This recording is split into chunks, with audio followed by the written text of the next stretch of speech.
First, our moderator, of course, you all know him, Chuck Todd. He's a 6-time Emmy Award winner and former host of Meet the Press on NBC. He now hosts the Chuck Todd Cast, which is a weekly podcast featuring in-depth interviews with political leaders. And of course, he will be interviewing Governor Wes Moore. Wes Moore is, there we go. He is the 63rd governor of the state of Maryland and the state's first black governor. That's right. He's the author of The Other Wes Moore, which is a perennial New York Times bestseller. And his most recent book is 5 Days, which tells the story of Baltimore and the days following the death of Freddie Gray in 2015. Please welcome them both to the stage.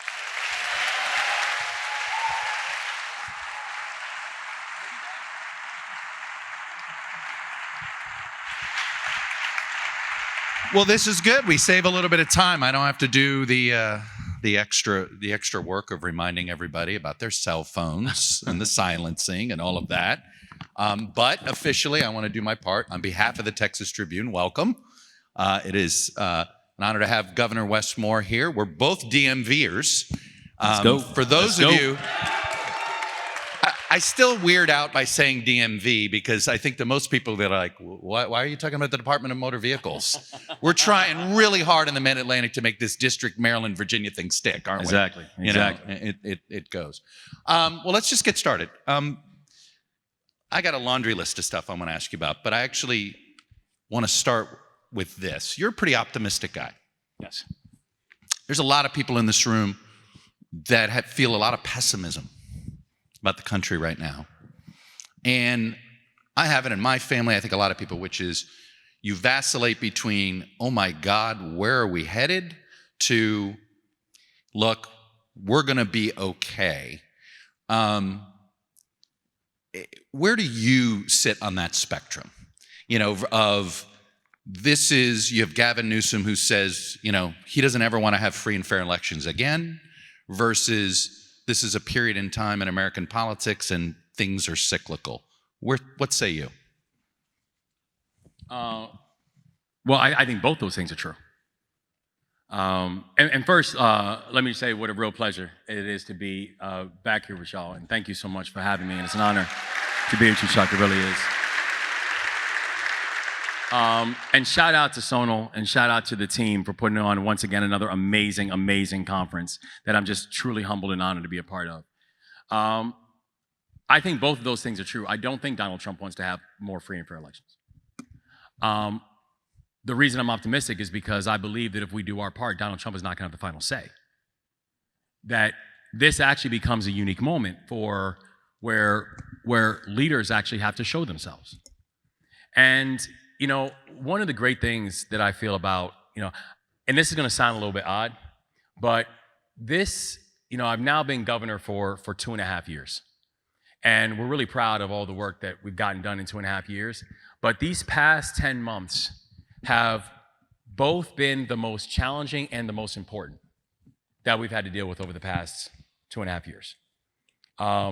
Challenging for the obvious reasons, and I can talk about why Maryland, that no state has taken the brunt of Donald Trump more than Maryland, where I have over 270,000 federal employees, more than any other state in this country. Donald Trump has now fired over 15,000 of my people. That we have not received $1 of federal disaster relief despite having historic floods over in Western Maryland, that he's taken away billions of dollars in grants and capital towards our state, that he has now tried to take away the FBI building because he says that he will never let the FBI building go to a liberal state, that he's threatened to put National Guard inside of our streets. I mean, like, there is no state that has had to take on this, not glancing blows, but I mean direct shots from the president. The thing that I also know, though, is despite all of that, this is actually a chance where leadership has the chance to show itself. And I think it's never mattered more who your governor is. It's never mattered more who your attorney general is. It's never mattered more whether your people have fight or not.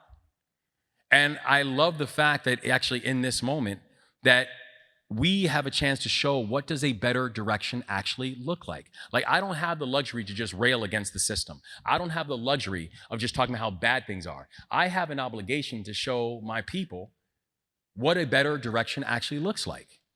And so the thing that continues to give me, and why I still am deeply, deeply optimistic about our future, is both because I know our history, and like, listen, if anyone thinks that this is the worst of times, I kind of remind people that, I literally come from a state that, if you look at my state flag, because people forget, Maryland is the northernmost southern state in the country.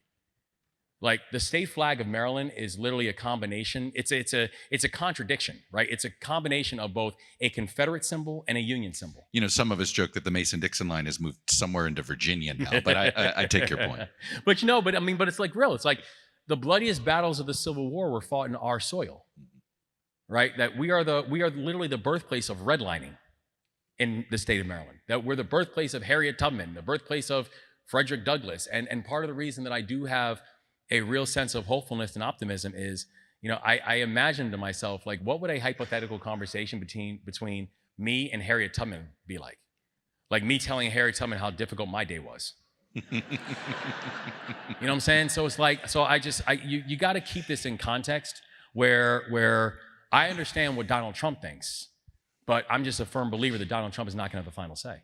How much effort should be made to confront Donald Trump by the Democratic Party leaders, and how much effort should be made about laying the groundwork for a world post-Donald Trump? So I think there has to be a combination where we do have an obligation to push back, because you cannot watch what is happening right now and think that we're just going to sit here and take it or ignore it. In fact, I have a very real problem. I have a very real problem with people who in this moment are getting really quiet. I have a very real problem in this moment with these people, these leaders who somehow think that if we just sit quiet, the beating will stop. Or if we just say nothing, he will ignore us. And I just want to be very clear, that is not how this game works. And that's not how this movie's going to end. Like, we have an obligation both to push back, but we also do have an obligation to push forward. And, and I think about it now, and I was speaking earlier with someone about it, where there will be a post-Trump world, right? And I think that everything that we are seeing right now, it's going to fall into 5 categories. And we just have to be clear about what category everything we're talking about falls in. There are some things that are just broken and will never be repaired. There are some things that are broken and we can repair. There are some things that are broken and we can repair, but differently. There's some things that will survive that we need to break. And there's certain things that will survive that we need to keep. We just have to be very clear and very honest about what things fall in each of those 5 buckets. But I think so we have to come up with that balance of, yes, pushing back, but also being very clear that pushing back is not going to be enough. We also have to find ways of pushing forward as well. Do you hate hangovers? Well, say goodbye to hangovers. Out of Office gives you the social buzz without the next day regret. Their best-selling Out of Office gummies were designed to provide a mild, relaxing buzz, boost your mood, and enhance creativity and relaxation. With 5 different strengths, you can tailor the dose to fit your vibe, from a gentle 1.5 milligram micro dose to their newest 15 milligram gummy for a more elevated experience. Their THC beverages and gummies are a modern, mindful alternative to a glass of wine or a cocktail. And I'll tell you this, I've given up booze. I don't like the hangovers. I prefer the gummy experience. Soul is a wellness brand that believes feeling good should be fun and easy. Soul specializes in delicious hemp-derived THC and CBD products, all designed to boost your mood and simply help you unwind. And if you struggle to switch off at night, Soul has a variety of products specifically designed to help you get a better night's rest, including their top-selling Sleepy Gummies. It's a fan favorite for deep, restorative sleep. So bring on the good vibes and treat yourself to Soul today. Right now, Soul is offering my audience 30% off your entire order. So go to getsoul.com, use the promo code TODCAST. Don't forget that code. That's getsoul.com, promo code TODCAST for 30% off. Let's talk about the government shutdown. This had to feel, you had to be torn about it. On one hand, you just talked about the importance of pushing back. Yeah. On the other hand, you have a lot of constituents that were out of work and were struggling because they weren't going to get paid, and you can't pay your rent with a promise. Yeah. Right? You need to actually have cash in the checking account. Was it a good tactic? Was it the right call? Should it still be shut down? Yeah. I'm going to be honest, Chuck. I'm not torn about it at all. There is no reason that the government should have been shut down.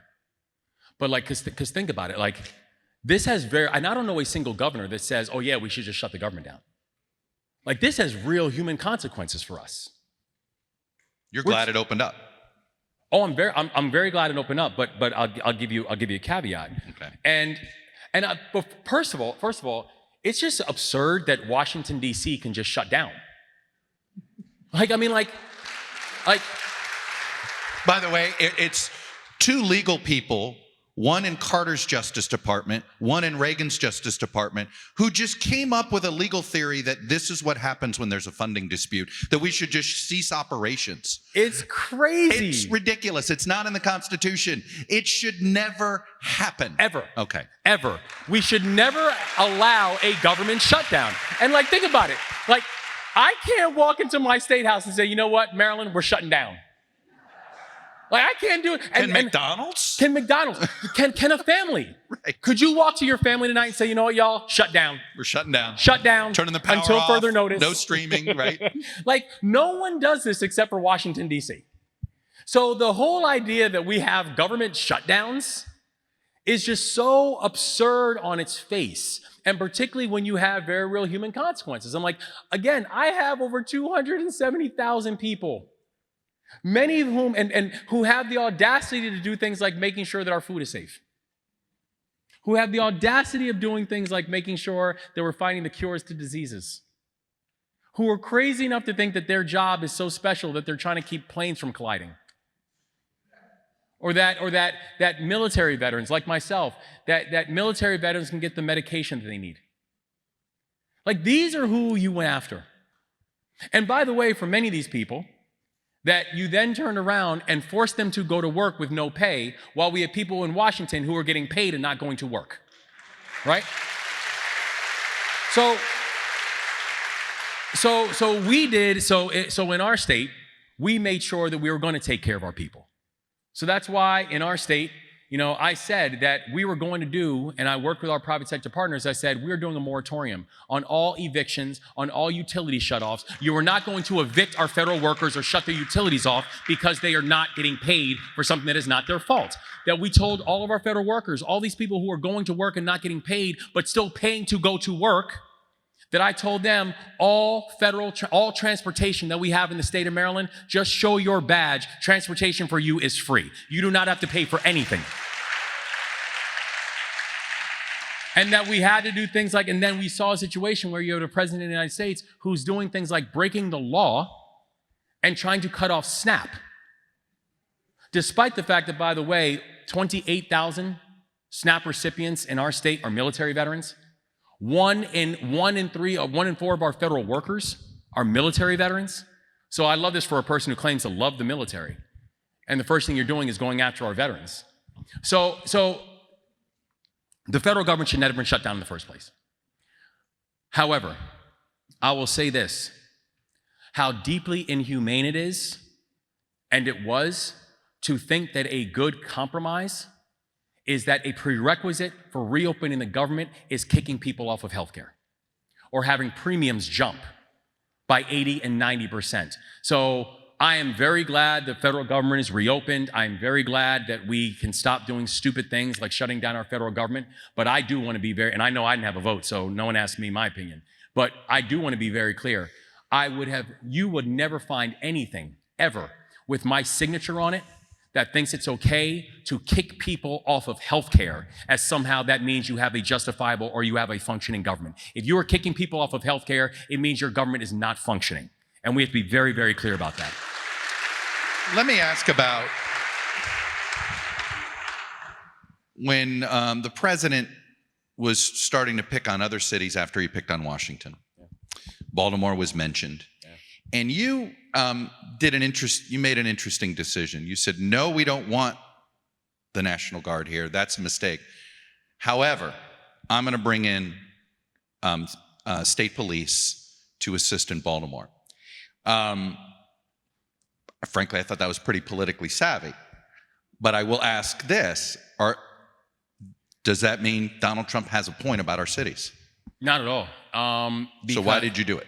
Well, the reason I did it, it wasn't a response to Donald Trump at all. When I first became the governor of Maryland, we had a violence crisis in our state. In 2022, the year before I became the governor, Baltimore City was averaging about a homicide a day. That if you look at the 8 years before I became the governor, the Maryland homicide rate had doubled over an 8-year period. The non-fatal shooting rate did double.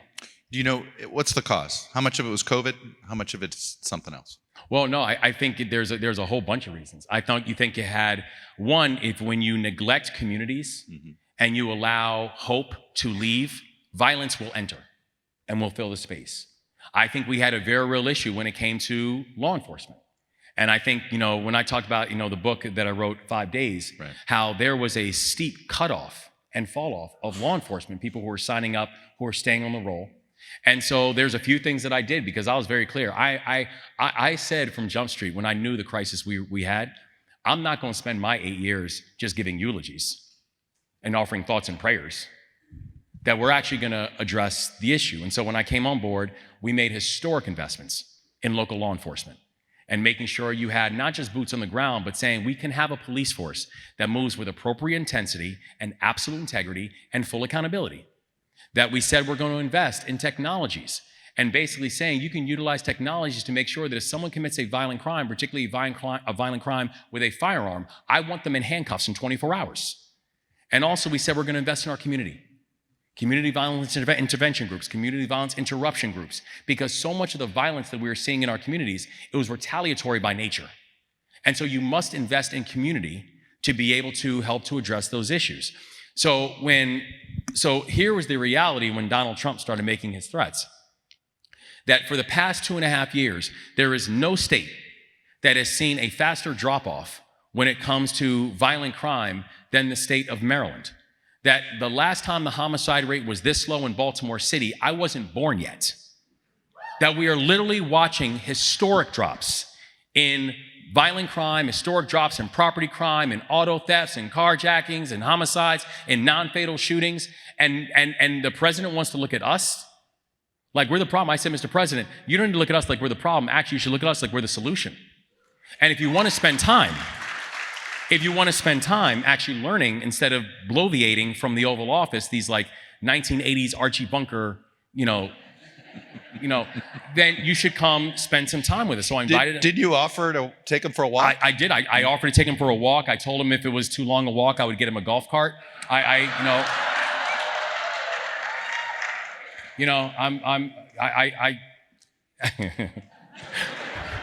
mean, but because the thing about it is, and this is also why it was so offensive to me. He uses the military like it's some form of these childish toy soldiers.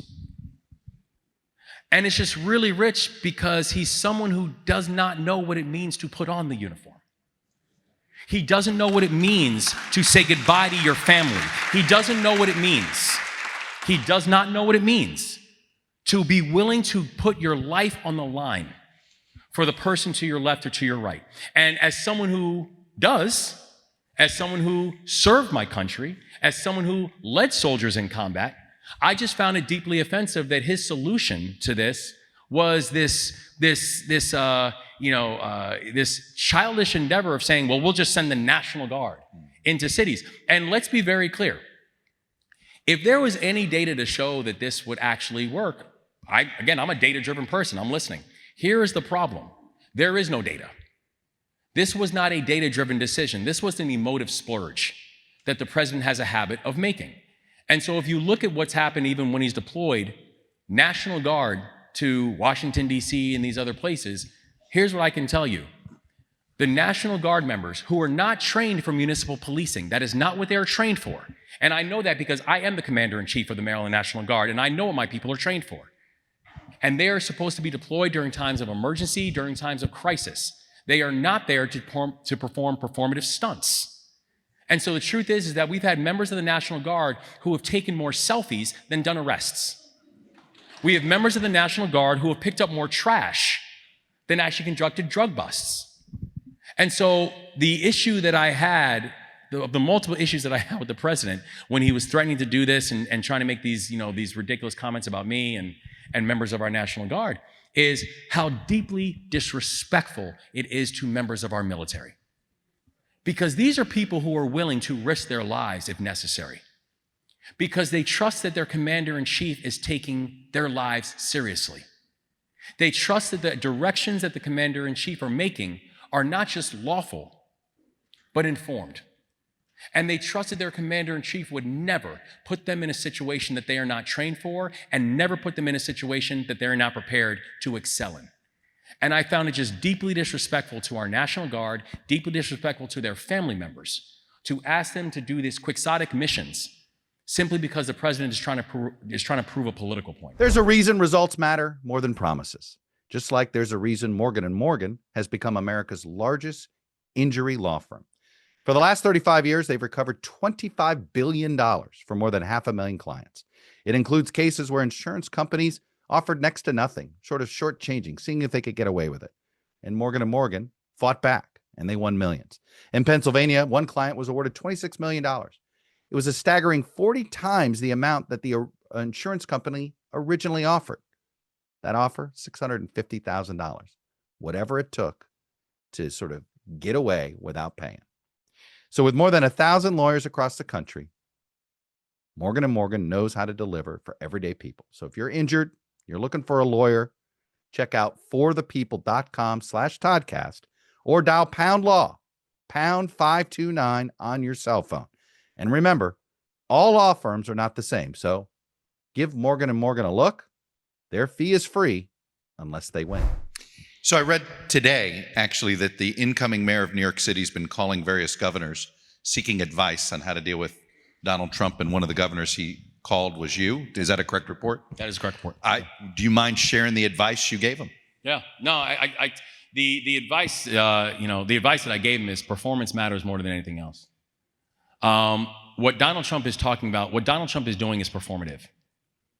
What people want in your jurisdiction is performance. They want results. And this is actually one of the big things that I think about for the Democratic Party, where, people are like, well, what's the message for the Democratic Party? Like, the Democrats don't have a messaging problem. The Democrats have a results problem. You've got to actually deliver results. And the thing that I'm very clear about is that if when you say, when the president's like, we need to talk more about affordability, no, you need to address affordability, sir. You don't need to talk about affordability. You need to make sure we're doing things like making sure that housing is more available, because one of the leading causes for people to leave jurisdictions is rising housing costs. And if you have increased demand, which means more people coming to an area, the thing you have to do to address it is you have to increase supply. You have to build more housing, and you have to build it fast. Right? If you really want to address things like rising energy costs, it's not just talking about rising energy costs. You need to have more energy options.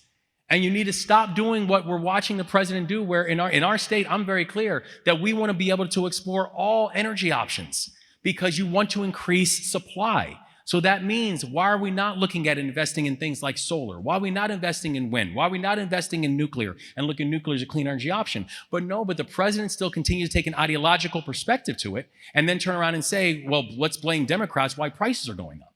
And so the thing, and the counsel that I really gave him is that, like, listen, don't get distracted. Stay focused. And stay focused on delivering the results that the people of your jurisdiction need. And if you do that, you're going to be fine. It does seem as if you only respond to Trump. Yeah. You don't seem to seek out confrontation with him. I have no desire to pick a fight with the president of the United States. You know what I'm saying? But I refuse to let the president of the United States, pick on my people. Mm-hmm. Where I've been very clear with the people of my state, like, I will work with anyone, but I will bow down to no one. And I will not let, and I'm not going to let the people of my state become a pincushion for his childish splurges. I'm going to drop the Trump subject here after this one last question. Yeah. He's won 2 terms for president. What does he do? What does he do well that has allowed him to get elected twice?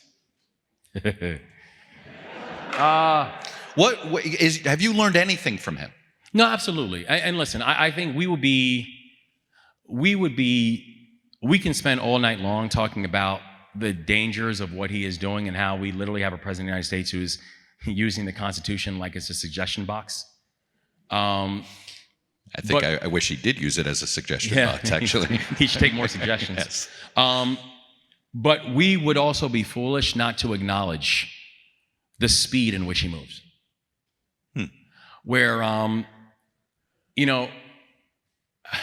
think about it this way, where he doesn't care about institutions and whether they have to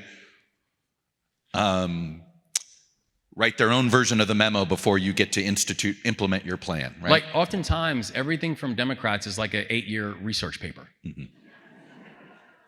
It's like, well, let's do another analysis of the analysis that we concluded of the last analysis. You need to make sure to approve a committee to do that analysis, by the way. Donald Trump did not need a 2-year commission to decide he was going to start a trade war.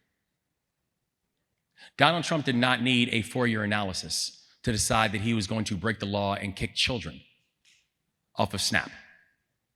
Donald Trump did not need a 18-person commission to decide that he was going to take parts of the Constitution and literally pick and choose which judges' orders he would follow and not. And I just think that the Democratic Party has got to stop being the party of no and slow and start being the party of yes and now. I think the Democratic Party have got to start moving faster. I think the Democratic Party have got to start being more deliberate. I think the Democratic Party has got to stop making everything a 10th grade debate club research paper. And I just believe that, there is something that we do understand that he actually does, that he moves with a level of speed. And frankly, Donald Trump is a fantastic vessel for the frustration. He's someone who's going to tell you what's wrong with it. He's someone who's going to tell you who broke it, who's to blame for it, and why he alone can fix it, right?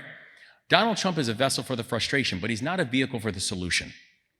I think the answer that the Democrats have got to do is we've got to start being the vehicle for the solution and stop pretending like these problems are not problems. Because if we start moving with a sense of speed to address the issue, that if our solutions actually match the speed in which people's lives are falling apart, then you're not going to have election problems anymore. But that's the thing that I think we've got to learn from him. Let's you brought up affordability and you brought up electricity, and this is it looks like the electric bill in 2026 is going to be what the price of eggs was in 2024, right? Meaning this is going to be an issue. We're seeing it everywhere, right? It was a big issue in New Jersey. I'm a Virginian. Loudoun County is on fire about these data centers. Maryland's in an interesting spot, right? As far as where your place is on the grid. And, you're having to have more transmission lines, right, are coming through the state in order to power these data centers in the V of the DMV. And yet, the way we do electric bills, it's all state regulated and all of that stuff. This feels like we're sort of a slow motion train wreck where suddenly government's going to get left with a huge tab to subsidize a whole bunch of people who can't afford electricity anymore. What can be done proactively in your state to lessen the impact of what is clearly going to be a surge in use off the grid, which is just going to raise all of our electric bills? And it's insane that we've even gotten here in the first place, because there's just been a deep level of negligence that's existed. We have now... You don't have to tell Texans about a power grid issue. Yeah, well, that is true. I think they're well aware, and we all laugh about it. No, it's real. Let's hope there's not a tough winter here. That's right. Right? They have a tough winter. That grid goes down. All of us may pay a price across the country. I'll say, and it's not just y'all that will pay it. pay the larger price. It will be the entire country. Right. So there's a few different things that I think we have just completely missed a boat on. We've missed a boat when it comes to understanding the level of surging demand that exists, and it's not even just surging demand that you have from companies and technology. It's also just the human surge of demand that has now existed. That we have not made the investments when it comes to grid technology. We have not made the investments when it comes to pipeline. And when you do have a few of these operators, for example, and for us, it's PJM, where there's about 13 states that PJM covers down on, where the processes are opaque, the processes are convoluted, and the processes are things that, frankly, for a lot of the states, we don't have a measure of involvement in. And so we have PJM who will then make decisions about which projects they will then allow without the input that's coming from us, from our individual states, from Pennsylvania, from Maryland, from Virginia, from Jersey, from all these other states. But your state regulatory agency with the power companies doesn't have any impact on this, can't we? Because they are an independent. This is just with rates. All they do is just approve rates. Well, and what they do is they approve projects. Okay. And so the problem is that if you have a choke point for projects that are allowed to come on board, it means that you have a decreased supply. And so I think you have to have reform within PJM. You have to allow and be speedier about putting more projects that are allowed to come on board. We have to do a better job of diversifying the type of energy options that we have. If you can do that, you're then able to increase the supply that's then able to address the supply and demand curve. The problem is that we have found ourselves in a situation that for a decade plus, there has not been this type of investment. And so now you come up with a situation where you have a crisis situation and something where people are now watching their energy bills continue to skyrocket for the same exact product line. And so I agree. I think this is one of the crucial issues that we've got to be able to sort on, and frankly, something that no individual state alone is going to have to figure out. It's going to take really a coordination between all of our individual states to do it. I hear you, but look, you're in an election year. People are going to want some. They're going to want some help right now. Yes. What could you do in the state level? Well, we can help when it comes to things like for example, just a few weeks ago, I just put an additional $10 million that is going towards energy prices and energy bills as we're coming up to our winter season, helping with heating bills. So we've done rebates that have gone back to the people of our state. So there are things that we can do to help out with the immediate pain, but I think that has to be matched with also additional investments that's going to be made to deal with the long-term processes, because none of us have an interest, or frankly, there is no state that has a balance sheet to continue just finding more expensive Band-Aids. We've got to actually fix the wound that is causing increased demand, but where supply is just not keeping up or matching with it. What should all these AI tech companies that are skyrocketing the stock market, they have these incredible valuations, they're building these data centers, and look, it's not every state where the data centers are causing this problem. It's some states that they are, some that they aren't. And some data centers have their own power centers and all of that. What I guess the question is, if somebody wants to build a data center in Maryland, what would a Microsoft have to do, or an IBM, if they wanted to build a data center in Maryland? What would you want them to do to minimize the impact on your residents? Well, I think there's a few things. One is, and I've been very clear, and we've actually had projects that we say are not going to move forward, because if you're not moving forward with the community, then things cannot move forward. These aren't job creators, are they? These data centers? Well, they're job creators, but they're not job creators in when you're looking at they're not long-term job creators. No, and not massive job creators. Right. So listen, I believe that we need to do a better job of critical infrastructure. I believe that our state needs to do more to invite critical infrastructure. I also, though, believe that nothing can or will happen in my state without the impact of the community. And I think the community will always have the final say with me. It's part of the reason that I have a lot of issues with some of these projects that going back to PJM, that they've then put on board, where you are literally putting together lines and transmission lines, and you're looking at and you're putting it throughout my map without realizing that people actually live there. Like, it's a game about where they are placing this without any form of feedback from us or any form of feedback from the community. And so I believe that we need to invest in critical infrastructure. I believe that when we're talking about the future of AI and cyber and quantum, that these are things that I want my state to be not just a national, but a global leader in. But I also know that this has to happen in partnership with the community. This is not going to be what we're doing to the community. It has to be what we're doing actually with the community in these build-outs. Are you working with any of these companies that have taken that attitude? Oh, well, we are, because for all these companies, they understand if you're not taking that attitude, then you're not doing projects in my state. You, before you were a politician, Yeah. I first met you when you were CEO of something called the Robin Hood Foundation. Yeah. In New York City. It's an incredible charitable organization, primarily funded by the Wall Street folks, right? Would Yeah. you say fair? Yeah. I say this because Wall Street money, right, is a dirty word in the Democratic Party today. This is why I want to give you a chance. Yeah. Make your case for why Democrats shouldn't be so skeptical of Wall Street. Well, I think about the work that I did at Robin Hood, and it's this idea that for each and every one of us, we should understand the scourge that poverty, and particularly child poverty, is in our society. I mean, fundamentally, that's actually the reason why I ran. That's really the reason why I ran for governor in the first place. Is, when I was talking with, I remember actually talking with a board member of Robin Hood. Mm-hmm. And when I told him I think I'm gonna leave and I'm gonna go run for governor, and he said, well, what issues do you want to work on? I'm like, I want to work on things like child poverty. I want to work on things like the racial wealth gap. And he's like, but you're doing that here. Why would you leave and run for office? And I remember looking at him and saying, and acquire a whole bunch of extra bureaucracy to do those things sometimes, right? No, that's right. Yeah. And I remember looking at him and I said to him, why do you think poverty exists in the first place?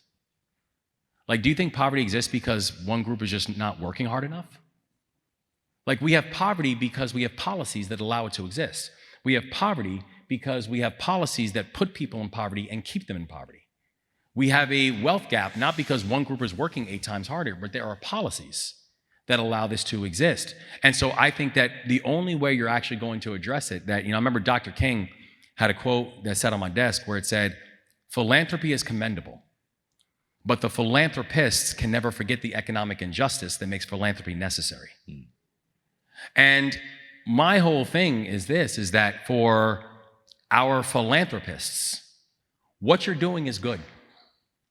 But if you do not understand why the policies that are being put in place, the policies, for example, like we saw where, with the big, beautiful bill, that was the largest upwards consolidation of wealth in world history. That literally was just making it created all these challenges so billionaires could get a tax cut.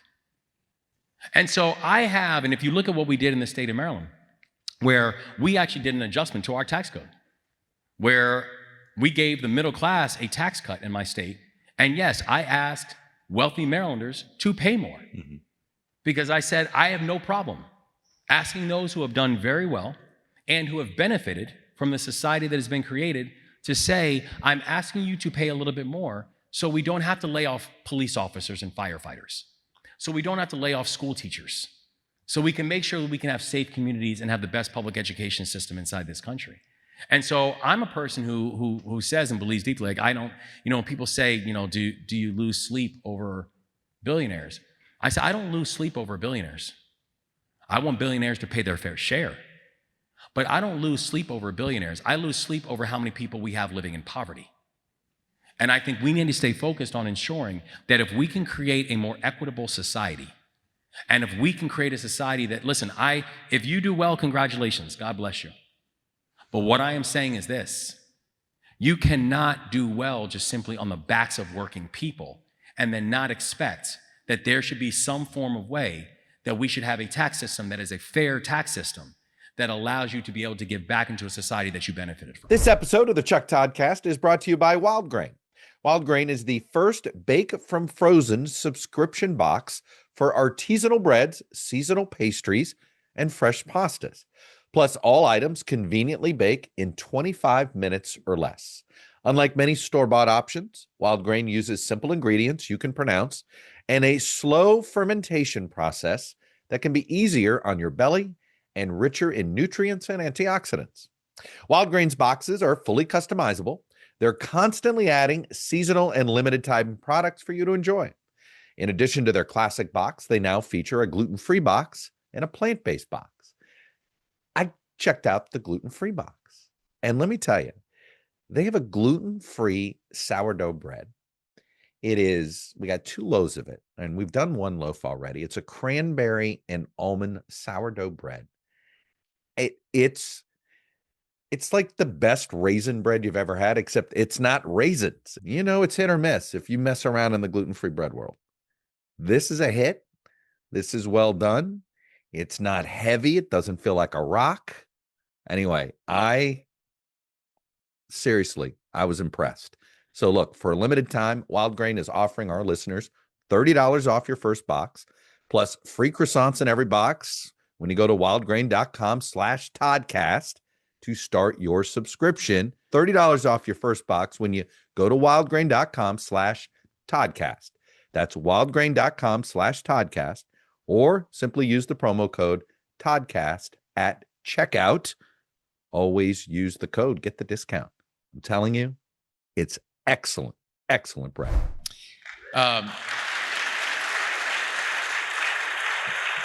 There is a poll that was out a couple weeks ago by my former pollsters. I call them my former pollsters. I miss my guys that we do the NBC News poll with. Yeah. But plurality of Democrats. Democrats were the only political group that had a net negative view of capitalism and a net positive view of socialism. Why do you think that is? Well, I mean, honestly, I'm not sure if you asked people the benefits of, what is socialism or what is capitalism, that people would actually give you an understanding of what that. You don't think they means. know the definitions? No, I mean, honestly, I remember, I remember having a conversation with somebody who actually lives up in New York, and this was actually during the primary for the mayor's race, mm-hmm. and they were like all in on Mamdani. And so I was like, oh, that's cool. So I was like, what excites you? And they were telling me all this stuff. Mm-hmm. And I was like, are you a democratic socialist? And they were like, what's that? Like they weren't making the connection. I gotcha. And I think for a lot of people, the idea of what is a capitalist, what is a socialist, what is this, what is that? I think if you ask people fundamentally, like, what do you believe in? Like, I can tell you like what I believe in. Like, I believe that not everyone should end up in the same spot, but everyone should have a fair shot. I believe that we actually should be a society that believes opportunity is a real thing and not a punchline. Equal access, not equal outcomes. Yeah, and that we all shouldn't have the same equal solution for everybody. I mean, it's the reason that, for example, that we have made the largest investments in trade and apprenticeship programs inside of our state, because I'm very clear, like, we have some of the best 4-year colleges in America, and something that I'm very proud of in the state of Maryland, but I'm also very clear, I am going to end this lie that every single one of our students needs to attend one of them in order to be economically successful. It's just not true.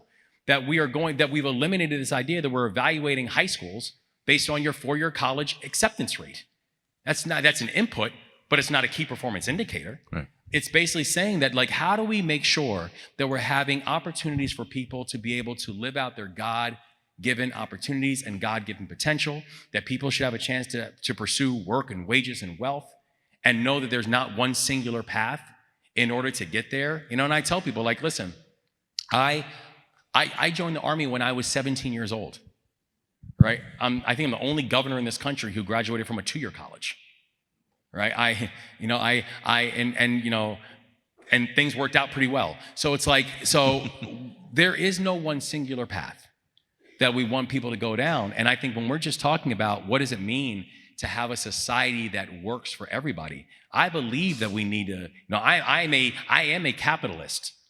I also, though, believe that we need to make sure that we have a fair and equitable society as well. Do you think the S word is a branding problem, the socialism? No, I think that we need to make sure that our society actually works for people. And when you have a situation where, I don't think that the answer for how do we fix society is complete redistribution.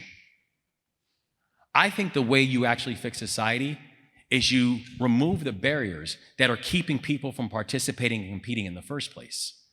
I think one of the biggest ills we have on society right now is the level of concentrated poverty, and not just concentrated poverty, but generational poverty that we have within our state. It's the reason that we in Maryland passed something called the Enough Initiative, which stands for engaging neighborhoods, organizations, unions, governments, and households, basically everybody. And it is the most aggressive place-based strategy that this nation has seen to address the issue of concentrated and generational childhood poverty. That I believe that we need to be able to address the racial wealth gap, because the problem with the racial wealth gap is that it doesn't just hurt one group, is that the racial wealth gap has cost this country $16 trillion in GDP over the past 2 decades. That's GDP. And so if you really want to have an economy that works for everybody, have an economy that actually everybody can participate in. The issue of reparations became a bit of a back and forth with your legislature, particularly I think the black legislatures there. We've been studying this for decades. Yes. Why hasn't it happened? Well, and the reason when this came up in the General Assembly, and they passed another commission. Another study. 2-year study. Right. And frankly, this. By the way, let me interrupt. I apologize. I forgot to tell you guys about questions, and we're a couple minutes away from him taking your questions. So hurry up and get them in. They're up there. I was a bad moderator. Anyway, Governor, go ahead. So if you look at our state, we have done 4 studies over the past 20 years dealing with these types of issues. Sure. And I know that for a fact because one of which my wife worked on. And so when a bill was passed for me to do another study, I vetoed it. And I vetoed it because I'm like, I'm sorry, what are we studying? I don't need another 2-year study on something that I already know the answer to. Is this about whether to do it or how to, in your mind, should the discussion be about whether to do it or how to do it? I think the work of repair is a now action. Because there is no one who needs to explain to me the history of racism that we have seen in the state of Maryland. Like I said, Maryland is the home of redlining. We have watched more, when you look at things like unfair appraisal values in historically redlined neighborhoods, that has been one of the greatest wealth thefts that we have seen in our nation's history. And it was born in Maryland. That we have seen how, when people talk with pride about the history of Frederick Douglass and Harriet Tubman, I'm like, yeah, but you do understand that there's a reason that Frederick Douglass and Harriet Tubman were born in Maryland, and we now know their stories, because some of the most creative and racist policies in our nation's history were born in Maryland. I am the first I'm the first black governor in the history of the state of Maryland, and only the 3rd African American ever elected in the history of the United States as governor. And it is not because I'm only the 3rd African American ever qualified to be a governor. Like, we have to be clear. There's a history to this. And so the reason that I said that is this.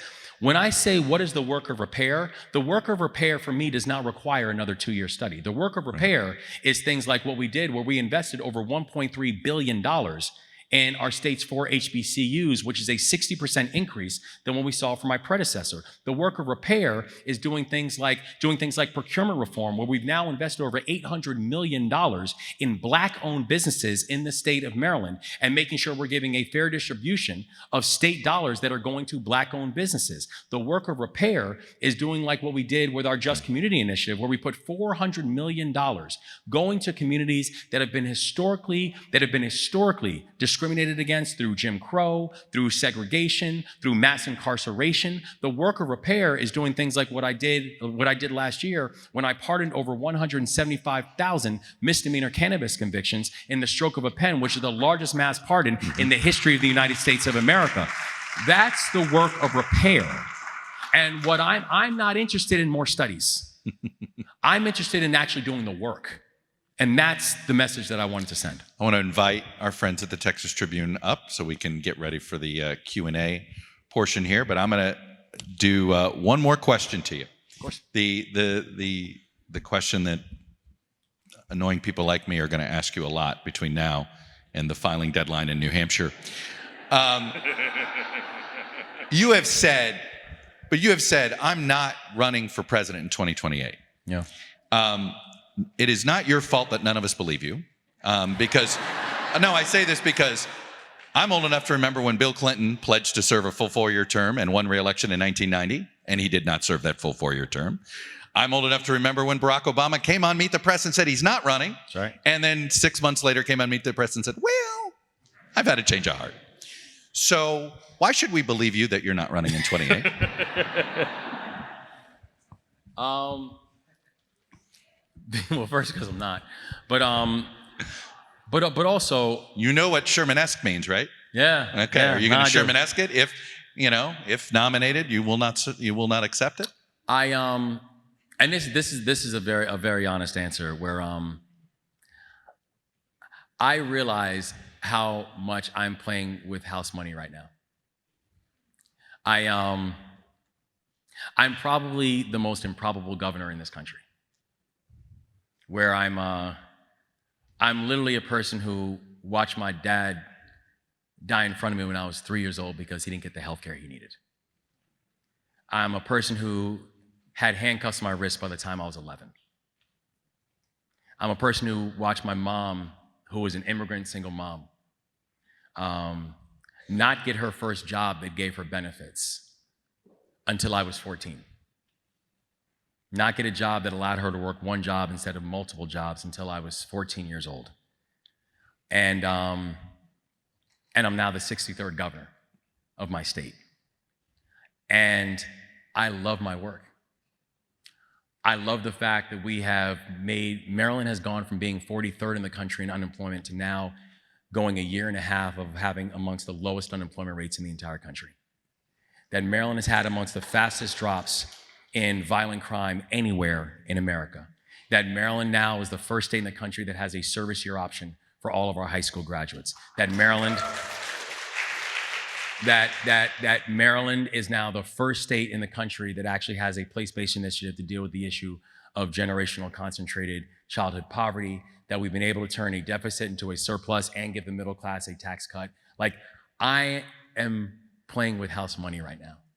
And so I'm excited. Not a no. No, it's a no. It's a no.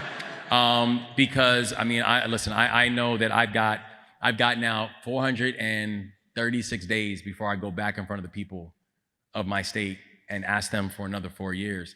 And it's an ask that I take very seriously. Actually, it's a little less than that, I think, right? Actually, yeah, that's right. That's till my next inauguration. That's right. Oh, listen to Then this. we're running back. Now that's confidence. Then we're running back. That's Till right. my next inauguration. Till my next inauguration.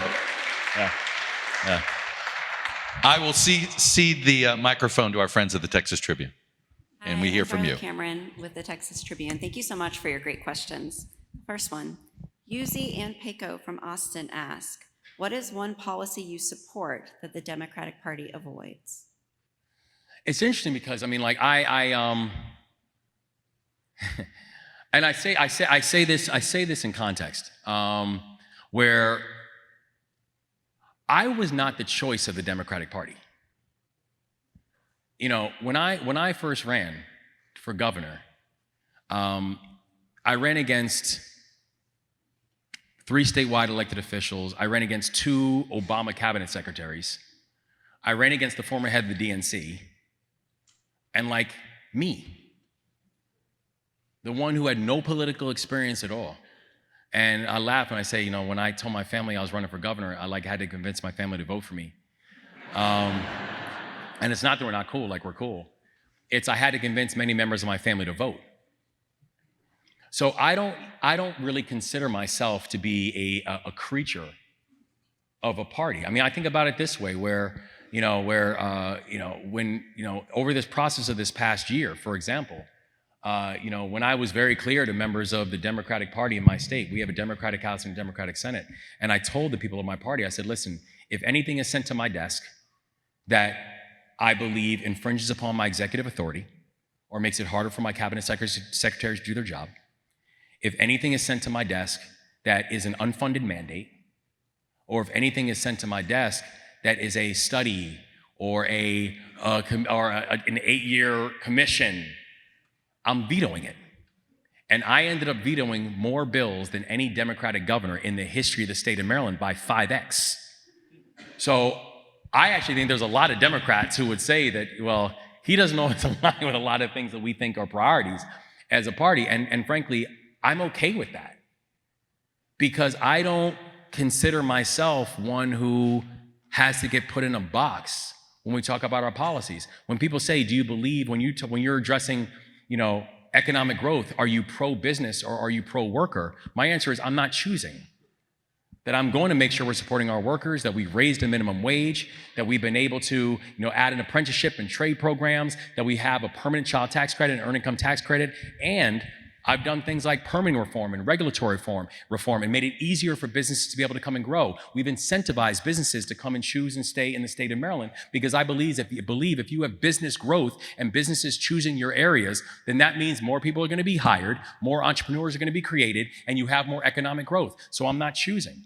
That I'm a person who believes we made the largest investment in law enforcement and made the largest investment in our community. And so it's difficult for me to answer, because I feel like so much of what I have done has not been a political orthodox. And I don't call a party leader to ask permission when I make decisions. I make decisions on behalf of what I think is best for my people, and kind of let the chips fall where they may. Samuel from Austin asks, how do we bring back bipartisanship when the middle of the aisle seems to no longer exist? Thank you, Samuel. I would say this. I think the middle of the aisle doesn't seem to exist in Washington. But I don't think that's actually real in communities and neighborhoods. I think the way you bring back bipartisanship is you actually show up.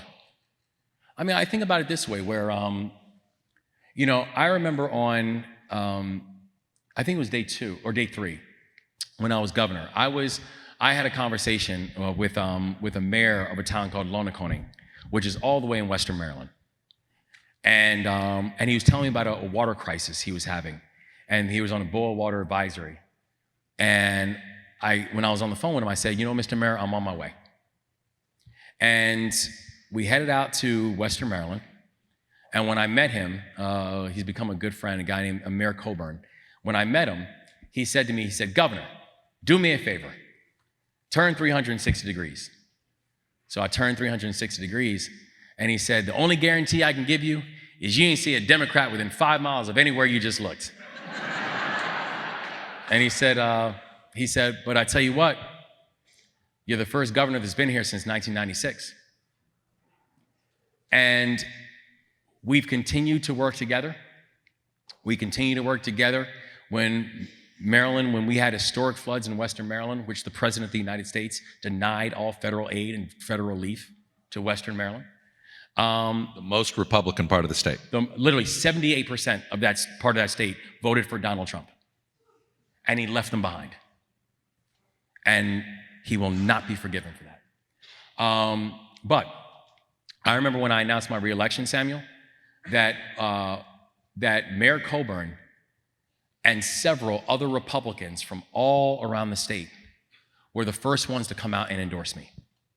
And they came out and they said, listen, we might not agree with the governor on everything, but I tell you what, he shows up and he creates a table that's big enough for all of us.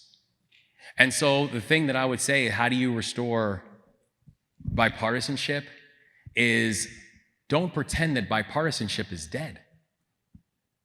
What we're watching with this reality television show in Washington, D.C.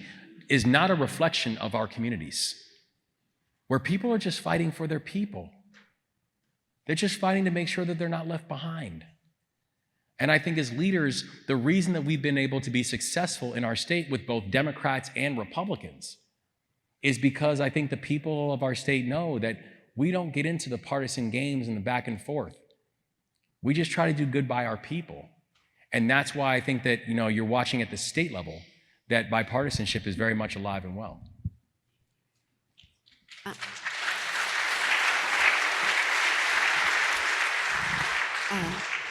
John, the parent of a UMD student, asks, what is your message to those in their early 20s who grew up during COVID and are now watching the upheaval in this country's institutions? First John, go Terps. Go Terps. You know, it's hard. It's, I feel bad for a lot of these students too. Because for a lot of them, this measure of chaos and uncertainty is for, it's defining for them. And so I understand the frustration. I remember when I actually gave a graduation speech to the University of Maryland 2 years ago. They followed up by asking Kermit the Frog to give it the year after. I know how to feel about that, but It'd be harder to follow Kermit, actually. it would be hard. Actually, I'm glad I went before Kermit, actually. But I remember the speech that I gave to the graduates is probably the advice that I would give to John, to your child, is when people are telling you what you want to explore and what you want to study, you know, do you choose STEM? Do you choose life sciences? Do you choose medicine? Do you choose humanities? The advice that I would give them is, as they're thinking about what it is they want to do to prepare themselves for the rest of the world, is choose tough. Choose the thing that's going to force you to wake up a little bit earlier. Choose the thing that's going to force you to stay up a little bit later. Choose the thing that's going to force you to get out of your comfort zone and stay there for a while. Because the reason that I think I've been able to adapt in this moment is I think about my experience in the military, where I joined when I was 17. I became an Army officer by the time I was 19. I deployed overseas with a unit, and I led paratroopers with a unit that I actually joined when they were already in theater. That part of my job was to try to get Taliban members to try to leave and to join the Afghan forces, and to turn in their weapons and join this new Afghan government, where no matter what the obstacle is that comes in front of me now, I realize that I'm never going to flinch, because we're just built differently. That was kind of forged out of us. And so when you have a generation that's coming out of COVID, and then you have them now going into Trump, and we have all these things that are happening, the only guarantee I can give to each and every young person inside of my state is challenges are on their way. I don't know what it's going to look like for you, but it's on its way. And so the best preparation that I can give you to how to deal with it, no matter what it looks like when it actually comes your way, is choose tough now, because it's the best preparation that you're going to have when that tough thing ends up facing you, and that thing is going to learn that you're not going to lose sleep over it. Make it lose sleep over you. If you could wave a magic wand, would you have mandatory national service? Yeah, absolutely. I mean, it's the reason that we in Maryland Maryland is now the first state in the country that has a service year option for all of our high school graduates, where every high school graduate now has a chance to have a paid year of service. And they can choose however they want to do. They can serve veterans, they can serve in the environment, they can work with young people, they can work with older adults. The only thing we ask is, tell us what makes your heart beat a little bit faster. And we're going to give you an opportunity to do it, a paid opportunity to do it. And I remember, when I ran for governor, I had people who I served with in the military who came and campaigned on my behalf. Many of them were not Marylanders. Many of them were not Democrats. But they were literally just coming and door knocking and saying, I just want to tell you about the guy that I served with. Because I'm just a big believer in this time of this political divisiveness and this time of this political vitriol, that service will save us. Because service is sticky. And those who serve together will generally stay together. So absolutely, I want to make sure, and I would love it, if every young person in our society could spend a little bit of time being part of something bigger than themselves, learning how remarkable this country is,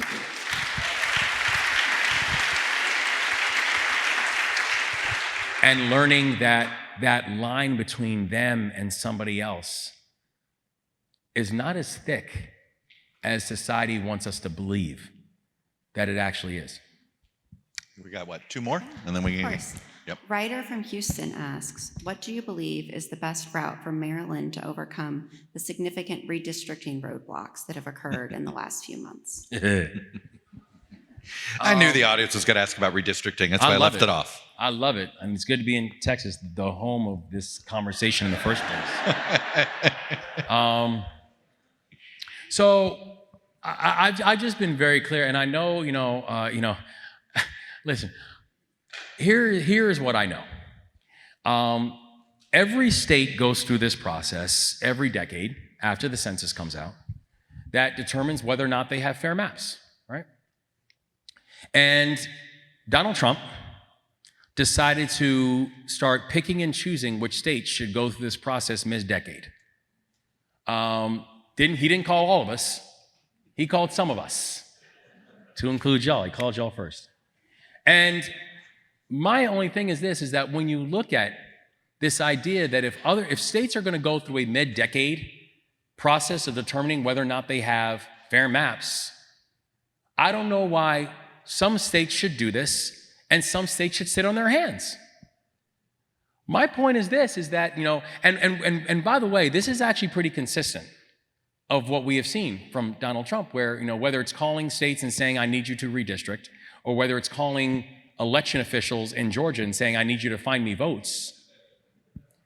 It's just very clear that when he knows he cannot win on policies, so what does he do? He changes the rules. He rigs the game. And so my only point is this, and why I ordered a governor's redistricting advisory commission in Maryland, where we now have a bipartisan group led by one of our senators, Senator Angela Alsobrooks, who's now leading a bipartisan group to actually go talk to people, to listen to people, and then decide whether or not Maryland has fair maps. Because I am very clear on this, and I'm hard set on it, that if this country is going to go, and if parts of this country are going to go through a mid-decade process to determine whether or not they have fair maps, then so will the state of Maryland. And Donald Trump is not going to choose what our democracy looks like. The people of Maryland will choose what our democracy looks like. And so our commission now is in place. They're already doing wonderful work. They're going to come back with their recommendations. But while we all can talk, about a fair map process, I just believe deeply that democracy cannot be a spectator sport. Democracy cannot be something where certain states are deciding and determining whether or not they have fair maps. That we need to go through our process. It needs to be a process that involves real people and revolves our input. And I'm excited for the fact that the state of Maryland, just like these other states are going to move, I will make sure that come next November, Maryland is voting with fair maps, and we will have a representative democracy that actually reflects the wills and the hopes and the ambitions of the people of my state. Last one. Dan from Austin asks, what's your pitch to get people to move from Texas to Maryland? And do you believe in your freedoms? Do you, No, listen, I mean, I really believe that, Start with the live music. They're going to want to know if you have good live music. We actually have one of the best live music scenes inside the entire country, and that's real talk. Maryland, in fact, Baltimore and the Baltimore region has actually been ranked as one of the top live music scenes inside the country. But, and I know Austin, y'all are up there too, but Baltimore's great. But I will say this, in addition to the fact that, they call Maryland American miniature for a reason. And it's because I don't care what you tell me you want to do. Tell me what you want to do. Do you want to go hike mountains? Do you want to go to beaches? Do you want to go to ball games? Do you want to go see farmland? Tell me what you want to do. And I can tell you how to have a world-class experience in Maryland within 2 hours. There's no place in the country like that. And the other thing that I would tell you why Maryland is so special and Maryland is so unique, I really think Maryland is the best place in the world to change the world. I really think Maryland is a place where we watch entrepreneurial endeavors grow and thrive. I believe Maryland is a place where we actually respect people's freedoms and we respect people's histories. That Maryland is a place that we actually make sure that people have a chance to learn and grow and be an inclusive society.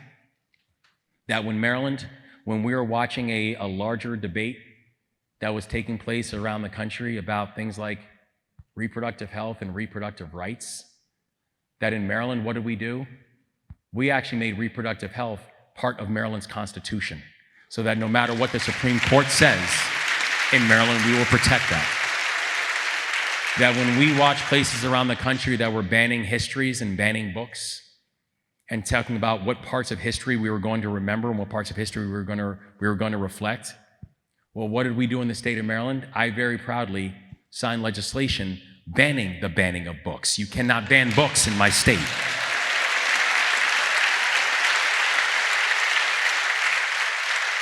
That we're talking about a state right now that is beautiful and diverse and growing, with one of the fastest job growth rates inside the entire country, with a state that is truly the epicenter of life sciences and IT and aerospace and defense, that Maryland is the home of true national gems like NIST, the NIH, and military installations like Fort Meade, one of the largest military and veteran communities inside this entire country.